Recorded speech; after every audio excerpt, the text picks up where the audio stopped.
All right. We take a brief interruption from our arrow building series here to look at a new crossbow. It's April and we're looking at a new crossbow. Didn't you get the memo, Centerpoint? You're supposed to release your crossbows in January. That's when I do all the videos. That's when Death by Bungie does the review of all the new crossbows on the market. But you've released a new crossbow in April. And we're going to take a look at it. That's just fine by me. Now, Centerpoint is a company we don't look at nearly enough here on Death by Bungie, in my opinion. I haven't owned a Centerpoint. I'm not a Centerpoint shooter. That just kind of worked out that way. It's not that they don't make great crossbows. They really do. Centerpoint is a company that's been around for a long time, and I really do appreciate them as a crossbow manufacturer. I consider them one of the real crossbow manufacturers. They're a company that manufactures pretty much crossbows. Now let's take a look at their website. If you look here, first thing when on the landing page, you type in Centerpoint Archery. Really? But okay. But we look at their website and kaboom, we have a crossbow right there. A guy in camo hunting with a crossbow. And he doesn't look like he'd rather be taking his picture taken holding his compound bow, does he? No, he looks like a guy that's hunting with a crossbow. Good for him.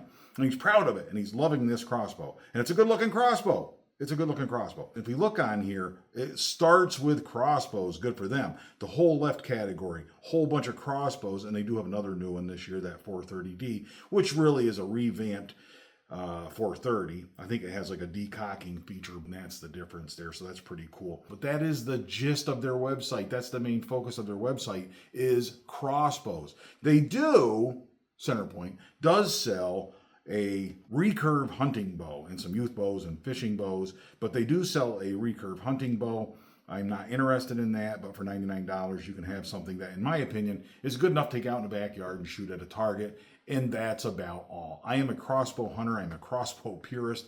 I'm a crossbow snob, if you want to call me that, that's fine. But I really don't think things with that limited amount of energy are good choices for hunting in 2025. Not when, for clicking on the G4D, right? This new Sniper G4D, when you click on that, for $499, you get this crossbow. Why on earth would you be in the backyard playing around with what in this era, this modern era, I consider lesser forms of archery equipment, like recurve bows and even vertical bows, the compound guys, those compound bows, when you can, for $500, be ready to hunt with one of these. You could spend 3 times as much on a compound bow and spend all summer working on it and hope that you are ready when the time comes to make that perfect shot. Or you could buy one of these and for $500 be ready to go and shoot through any deer with any broadhead you choose. How's that? We look at this, the Sniper G4D. Now, Sniper is not new to Centerpoint. They have in the past had Sniper crossbows. There was like a Sniper 370 and maybe a 385, 395, something like that. I don't know. But there are other Sniper variations in the past from Centerpoint. This is just the newest one. Good looking crossbow. I like the color scheme. I like the zombie green in there. Genevieve would love that, I'm betting. We do have on this crossbow, from looking at it, right off the bat, we see that we have what looks like a 20-inch arrow. We'll double check that. But we have a rail, an actual traditional rail here that the crossbow goes in. The vanes go the traditional way. You got one vane on each side, another vane down in that groove, that flight groove, and it will leave the crossbow that way. This arrow, nicely contained within a stirrup. You know me, I like that. That's a safety feature going way back. That way you're not putting your foot in there to cock it when you've already got an arrow in it. You'll be kicking that arrow out and you'll realize that there's an arrow in it. You don't want your foot under an arrow. So cutting your arrows too short can be an issue. That is, when we get back on our arrow building topics, that arrow building series, that's the next episode in that series. And that will be the next thing that we discuss, arrow length. Ultra compact, 6.75 inches when cocked. We have gotten to the point where these things are almost too narrow, aren't they? 6.75 inches, under 7 inches cocked. Now that's axle to axle. That's not the outside of the cams. Probably looking more closer to 10 inches or so if we measure to the outside of the cams cocked. That's still really narrow. Uncocked, I don't know if we'll get those measurements. It's going to be considerably more, but we're still going to be like 14 inches, I'm betting. That's very narrow, right? I'm kind of spoiled with these narrow crossbows. We look at the SWAT X1 from Killer Instinct. I've got 3 of these. I love these things. This one has custom 1911 grips, and I'm going to take this to Manitoba and let it earn a name, right? Earn a name for this crossbow. That's going to be pretty cool. And the Burris Oracle X on here works so great on these crossbows. But this is a narrow crossbow if we look at it, isn't it? It's a very narrow crossbow, uncocked. You cock it, it's even more narrow, of course. But I'm thinking that this Sniper G4D is of about this size, okay, in terms of the overall width. We contrast that with Genevieve's crossbow, Bunjie Jr., that is 25 inches wide, uncocked, tip to tip. This is the narrowest you get with a micro series crossbow from Excalibur. This is very narrow by recurve bow standards. It's very narrow. And because of that, you got a lot of energy in those limbs, right? But contrast that with 36 inches wide, the OB, Bunjie, hanging on the wall behind me. Once you've gone with more narrow crossbows, it's really hard to go with the wider crossbows. You know what I'm saying? Back on this Sniper G4D, see what we got for more. Let's go through more pictures first. Those are always fun. See what we got that we like and what we don't like. We've got some rubber on the stirrup. That rubber on the stirrup doesn't bother me one bit. It doesn't get in the way of the strings, activities, or anything like that. It doesn't slow the string down, so it's just fine in my book. Or the limbs for that matter. We probably have a scaled down scope, nothing fancy about the scope. Side view, now here's an interesting thing. The length of pull on most crossbows, that is the distance between here, okay, and here, the trigger. So that length of pull, that distance, is pretty standard, but it can be off by an inch or two either way, depending on the design, right? I've increased it on that crossbow, the OB. That thing is just gigantic. And it's very uncomfortable for most people to shoot, but it always suited me well the way I held it. But it's going to go case by case basis for people, I am sure of that. This has a nice sized grip right here. I don't know if that's replaceable or customizable, but it does look like a nice style pistol grip. I really do prefer that, where you got your hand in here that way, as opposed to the traditional rifle style where you're holding it like a rifle, like that crossbow, for example. I really do prefer the pistol grip style grip. The distance between here, okay, and I'm pointing with a hand, that's not really convenient, but distance between where this part of your hand goes in to here, the other side of the trigger, where your finger, the pad of your finger is going to contact it. What is that distance called on a crossbow from here to here? If anybody knows, what is that called? Because one thing I've noticed, on the Raven, that distance is way too shallow, for lack of a better word. That distance isn't long enough on that Raven, but it's about perfect on every other crossbow I've used. I don't know what it is on here, but that's a measurement that does affect the comfort of shooting it. I like how this is up where it is, the rounded, molded foregrip. Gives you a little bit of traction on that. Even if you're wearing heavier gloves, you'll be able to feel those little ridges in there and understand where your hand is and make sure it's below the string and all that good stuff. But that molded grip being back there, you can get another point of contact with your elbow, rest that grip right here close to where your hand is. So it looks compact. Yes, it is compact. It looks like it might be too compact, but it's not. I'm betting that that sits real nice. And you do have sort of a molded grip right here too. So you've got some good setup here. This cantilever design right here with these modern scopes like the Burris Oracle X, the Garmin Zero, the Zulus and all that stuff, they're a little bit heavier. And to have that cantilever design right there, as scopes get heavier, that becomes more of an issue. Now, with these traditional scopes, a speed ring scope like this one that's on here now, probably not an issue. But as friend of Bunjie Gary said in my last video, looking at arrows, and we were talking about overall arrow weight, one of the things he mentioned about that scope was maybe they can design the next one with a weight back instead of the weight all the way on the front, which is going to affect, it's going to put the weight out here on the end of this diving board. And so every time you got vibration, you're working that thing. As opposed to that, put the weight back here so it's sitting above this, where you've always, on every crossbow, you've got a better setup, you know. That would change some of the vibration. Now, folks with the Excaliburs have complained that the base of the Burris Oracle X is not strong enough because of all the vibration on those Excalibur crossbows. It's weakening the bases of those scopes. To me, isn't that just as much a criticism of the Excalibur crossbow, that there's too much vibration with it? I mean, really, why is it the scope's fault that the crossbow vibrates so much that it damages the scope? That's the crossbow's fault. At least 50-50 here. I mean, come on. So to me, you know, this will be a smoother shooter, right? A compound crossbow is generally going to be a smoother shooter than a recurve crossbow, just because of the function of the cams. It's a, you know, there's a lot going on with those cams that is increasing the speed as opposed to just draw weight. And we do have a let off with that. I don't know if we'll get all the details of that with this. Another side view of this, really good looking crossbow. I do like the setup. There it is from the top down. That's a modern looking crossbow if I ever saw one.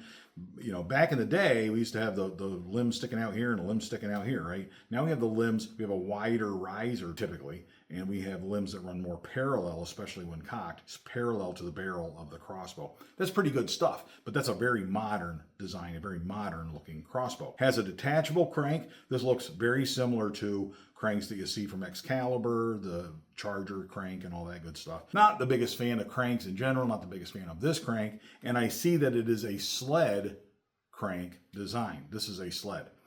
Not my favorite kind, but I will say on the center points that I've shot, I prefer the center point design to the cranks that you get on crossbows like the Scorpid, right? So here's the Scorpid, and it's also, this is a modern crossbow shooting over 400 feet per second. The difference with this crossbow is, I mean, first of all, this is considerably wider than the stuff that we've looked at. I mean, it's almost as wide as the Excalibur. It is a really smooth shooter. These 150-pound limbs is all, 150-pound draw weight as opposed to 290 pounds or whatever the Excalibur that I showed you was. But this has a much wider sled than we're seeing here on the Centerpoint. If we look at that, two different products. This sled wobbles a little bit. You put it in there and it wants to ride like this as you're pulling it back, and it doesn't want to stay in here. And it gets caught on the arrow retention finger and stuff like that. And so the website, Scorpid, sells replacement arrow retention fingers, like, because apparently I'm not the only one that had trouble with that. Apparently it's a thing with the Scorpids, but it's really more of a problem with the sled cockers. I'm not a big fan of sled cockers. I'm a big fan of rope cocking, as you guys probably know. I have always rope cocked my crossbows. Now, this one shoots real well. Never had a problem whatsoever. This has that cantilever design. Never had a problem with the Burris Oracle X on this. Custom 1911 grips. I love this crossbow, I really do. Nice sized quiver. I see we got some options there. That looks like a good standard quiver. Looks like it's going to hold 3 arrows is all. It is what it is. Before we go on and read about this crossbow, though, let's look at service and parts. This is what I really, really appreciate. You can actually go and buy replacement parts from them.